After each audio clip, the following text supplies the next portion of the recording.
ಮಕ್ಕಳಾಗಿಲ್ಲ ಎಂದು ಪತಿಯನ್ನೇ ಕೊಂದಿದ್ದಾಳೆ ಪತ್ನಿ. ಮೈಸೂರಿನ ಕುವೆಂಪು ನಗರದಲ್ಲಿ ಘಟನೆ ನಡೆದಿರೋದು. ಅಂದ್ರೆ ಕಾರಣ ಒಂದೇ, ಪತಿಯನ್ನ ಪತ್ನಿ ಕೊಲ್ಲೋದಕ್ಕೆ ನಮಗೂ ಮಕ್ಕಳಾಗಿಲ್ಲ ಅಂತ. ಸಾಕಷ್ಟು ನೊಂದು ಬೆಂದು ಹೋಗಿದ್ಲು. ಬಟ್ ಈ ಅಸಮಾಧಾನನಂತೂ ವಿಕೋಪಕ್ಕೆ ಹೋಗಬಾರ್ದಿತ್ತು. ಮೈಸೂರಿನ ಕುವೆಂಪು ನಗರದಲ್ಲಿ ಆಗಿರುವಂತಹ ಘಟನೆ ಇದು. ಪತ್ನಿ ಸುಶೀಲಾರಿಂದ ಪತಿ ನಿತ್ಯಾನಂದನ ಕೊಲೆಯಾಗಿದೆ.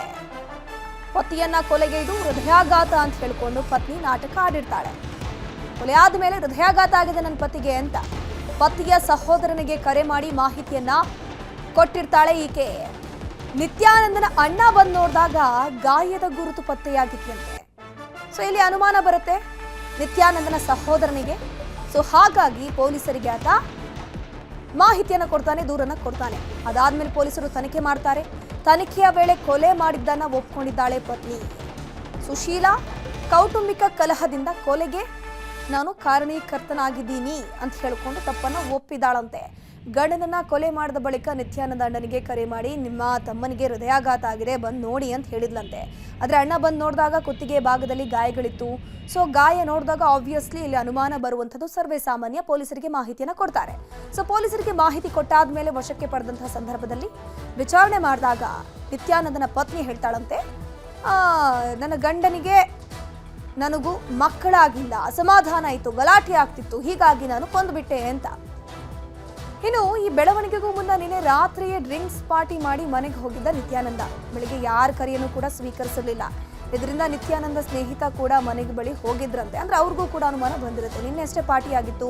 ಪಾರ್ಟಿ ಆದ್ಮೇಲೆ ಬೆಳಗ್ಗೆ ಕಾಲ್ ಮಾಡಿದಾಗ ಯಾಕೆ ನಿತ್ಯಾನಂದ ಫೋನ್ ಮಾಡ್ತಾ ಇಲ್ಲ ಅಂತ ಹೇಳ್ಕೊಂಡು ಚೆಕ್ ಮಾಡೋಕೆ ಅವ್ರ ಮನೆ ಬಳಿ ಕೂಡ ಹೋಗಿದ್ರಂತೆ. ಸೊ ಸಾಕಷ್ಟು ಅನುಮಾನಗಳು ಈ ಕೊಲೆಯ ಹಿಂದಿತ್ತು. ಸೊ ಹಾಗಾಗಿ ಕಂಪ್ಲೇಂಟ್ ಫೈಲ್ ಆಗುತ್ತೆ. ಕಂಪ್ಲೇಂಟ್ ಆದ್ಮೇಲೆ ತನಿಖೆಯ ಸಂದರ್ಭದಲ್ಲಿ ವಿಚಾರ ಗೊತ್ತಾಗಿದೆ.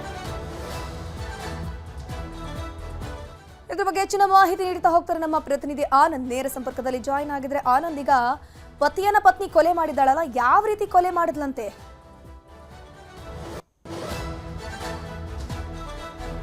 ಧನುಶ್ರೀ, ಏನು ಪತ್ನಿಯಿಂದಲೇ ಪತಿ ಕೊಲೆಯಾಗಿರುವಂಥ ಘಟನೆ ಮೈಸೂರಿನ ಕುವೆಂಪು ನಗರದಲ್ಲಿ ನಡೆದಿರುವಂಥದ್ದು. ಇನ್ನು ನಿತ್ಯಾನಂದ ಎಂಬುವರು ಮಹೇಂದ್ರ ಶೋರೂಮ್ನಲ್ಲಿ ಕೆಲಸ ಮಾಡ್ತಾ ಇರ್ತಾರೆ.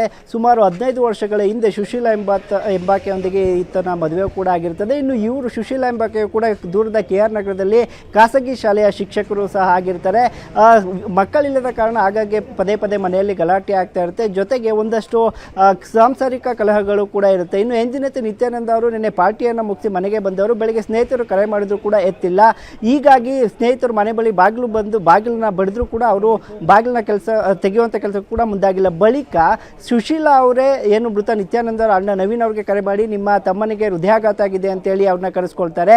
ಇಲ್ಲಿಗೆ ಬಂದು ನೋಡಿದಂತಹ ನವೀನ್ ಅವ್ರಿಗೆ ಶಾಕ್ ಆಗುತ್ತೆ. ಯಾಕಂತೇಳಿದ್ರೆ ಕುತ್ತಿಗೆ ಭಾಗದಲ್ಲಿ ಗಾಯಗಳಾಗಿರೋದು ಕೂಡ ಕಂಡು ಬರುತ್ತೆ. ಈ ಹಿನ್ನೆಲೆಯಲ್ಲಿ ಪಕ್ಕದ ಕುವೆಂಪು ನಗರ ಪೊಲೀಸ್ ಠಾಣೆಗೆ ದೂರನ್ನ ದಾಖಲು ಮಾಡ್ತಾರೆ. ಪೊಲೀಸರು ಪ್ರಾಥಮಿಕ ತನಿಖೆಯನ್ನು ಎನ್ಕ್ವೈರಿಯನ್ನು ಆಕೆಯನ್ನು ವಶಕ್ಕೆ ಪಡೆದು ಮಾಡಿದ ನಂತರದಲ್ಲಿ ನಾನೇ ಕೊಲೆ ಮಾಡಿದ್ದೇನೆ ಅನ್ನುವಂಥ ಆಕೆ ಒಪ್ಕೊಂಡಿರುವಂಥ. ಆದರೆ ಇಲ್ಲಿ ಗಮನಿಸಬೇಕಾದ ಅಂಶ ಅಂದರೆ ಆಕೆ ಒಬ್ಬಳೇ ಈ ಕೊಲೆಯನ್ನು ಮಾಡಿದ್ದಾಳೆ ಅಥವಾ ಜೊತೆಗೆ ಇನ್ಯಾರ್ದಾರದು ಸಪೋರ್ಟ್ ತೆಗೆದುಕೊಂಡಿದ್ದಾರೆ ಅನ್ನುವ ನಿಟ್ಟಿನಲ್ಲಿ ಪೊಲೀಸರು ತನಿಖೆಯನ್ನು ಚುರುಕು ಮಾಡಿದ್ದಾರೆ. ಸದ್ಯಕ್ಕೆ ಏನು ಮೃತ ನಿತ್ಯಾನಂದ ಅವರ ಬಾಡಿಯನ್ನು ಶವಾಗಾರಕ್ಕೆ ಕಳಿಸಲಾಗಿರುವಂಥದ್ದು ನೀವು ದೃಶ್ಯದಲ್ಲಿ ಗಮನಿಸ್ಬೋದು. ಇದೇ ಮನೆಯಲ್ಲಿ ಏನು ಗಂಡ ಹೆಂಡತಿ ಇಬ್ಬರು ಅಂದರೆ ನಿತ್ಯಾನಂದ ಹಾಗೂ ಸುಶೀಲಮ್ಮ ಅವರು ಕೂಡ ಕಳೆದ 15 ವರ್ಷಗಳಿಂದಲೂ ಕೂಡ ವಾಸವನ್ನು ಮಾಡ್ತಾ ಇರ್ತಾರೆ.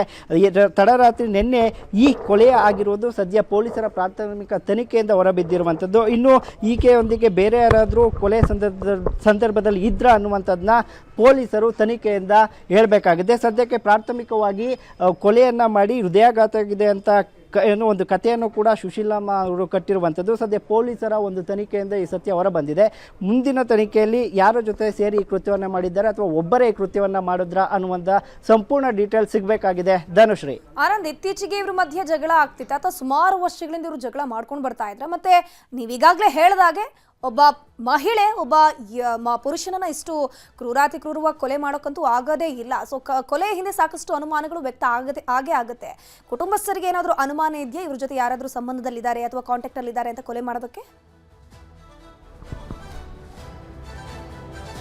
ಧನುಶ್ರೀ ಸದ್ಯದ ಮಟ್ಟಿಗೆ ಈಕೆಯ ಮೇಲೆ ಕುಟುಂಬಸ್ಥರು ಅನುಮಾನವನ್ನು ವ್ಯಕ್ತಪಡಿಸಿದ್ದಾರೆ. ಆದರೆ ಅಕ್ರಮ ಸಂಬಂಧ ಇತ್ತ ಅನ್ನೋದ್ರ ಬಗ್ಗೆ ಯಾವುದೇ ಮಾಹಿತಿಯೂ ಕೂಡ ಪೊಲೀಸ್ನವರಾಗಲಿ ಅಥವಾ ಕುಟುಂಬಸ್ಥರು ನೇರವಾಗಿ ಆರೋಪನ ಮಾಡ್ತಾ ಇಲ್ಲ. ಆದರೆ ಈಕೆ ಕೊಲೆ ಮಾಡಿದಾಗಿ ಒಪ್ಪಿಕೊಂಡಿರುವ ಹಿನ್ನೆಲೆಯಲ್ಲಿ ಅಕ್ರಮದ ಸಂಬಂಧ ಕುರಿತಾಗಿಯೂ ಕೂಡ ತನಿಖೆಯನ್ನು ಮಾಡ್ತಾ ಇದ್ದಾರೆ. ಆದರೆ ಒಂದಷ್ಟು ಆಸ್ತಿ ವಿಚಾರಕ್ಕೆ, ಹಣಕಾಸು ವಿಚಾರಕ್ಕೂ ಕೂಡ ಹಿಂದೆ ಜಗಳ ಆಗ್ತಾ ಇತ್ತು ಅನ್ನುವಂತೆ ಸ್ಥಳೀಯರು ಕೂಡ ಒಂದಷ್ಟು ಮಾಹಿತಿಯನ್ನು ಕೊಟ್ಟಿರುವಂಥದ್ದು ಪೊಲೀಸ್ನವರಿಗೆ. ಸದ್ಯ ಈಕೆಯನ್ನು ವಶಕ್ಕೆ ಪಡೆದು ಈಗ ಬಂಧನದಲ್ಲಿ ಇರಿಸಿರುವಂಥದ್ದು. ಹೆಚ್ಚಿನ ವಿಚಾರಗಳು ಈಕೆಯ ಬಂಧನದ ಬಳಿಕ ಅಂದರೆ ಈಗಾಗಲೇ ಪೊಲೀಸರು ಎನ್ಕ್ವೈರಿನ ಮಾಡ್ತಾ ಇದ್ದಾರೆ. ಅವರ ವಿಚಾರಣೆಯಲ್ಲಿ ಯಾವೆಲ್ಲ ಅಂಶಗಳು ಬರುತ್ತೆ, ಯಾರ್ಯಾರು ಈಗ ಯಾಕೆಂದರೆ ಗಂಡ ಹೆಂಡತಿ ಇಬ್ಬರೇ ಮನೆಯಲ್ಲಿ ಪ್ರತಿದಿನ ಇರ್ತಿದ್ದಂಥದ್ದು. ಆಕೆಯೂ ಕೂಡ ಖಾಸಗಿ ಶಾಲೆಯಲ್ಲಿ ಶಿಕ್ಷಕಿಯಾಗಿದ್ದಂಥದ್ದು. ಈತರು ಕೂಡ ಮಹೇಂದ್ರ ಶೋರೂಮ್ನಲ್ಲಿ ಕೆಲಸವನ್ನು ಮಾಡ್ತಾ ಇದ್ದಂಥದ್ದು. ಆ ಹಿನ್ನೆಲೆಯಲ್ಲಿ ತನಿಖೆಯಲ್ಲಿ ಯಾವೆಲ್ಲ ಅಂಶಗಳು ಹೊರ ಬರುತ್ತೆ ಅನ್ನುವಂಥದ್ದನ್ನು ಕೂಡ ಕಾದು ನೋಡಬೇಕಾಗಿದೆ. ಯಾಕಂತ ಹೇಳಿದ್ರೆ ಈ ಹೈಡ್ರಾಮಾದಲ್ಲಿ ಬೇರೆ ಯಾರಾದರೂ ಇದ್ರಾ, ಈಕೆ ಕೊಲೆಗೆ ಬೇರೆ ಯಾರಾದರೂ ಸಹಕಾರವನ್ನು ನೀಡಿದ್ದಾರಾ ಅನ್ನುವಂಥದ್ದು ಮುಂದಿನ ತನಿಖೆಯಲ್ಲಿ ಕೂಡ ಗೊತ್ತಾಗಬೇಕಾಗಿದೆ. Dhanushree. Okay, thank you Anand ತಮ್ಮೆಲ್ಲ ಮಾಹಿತಿ.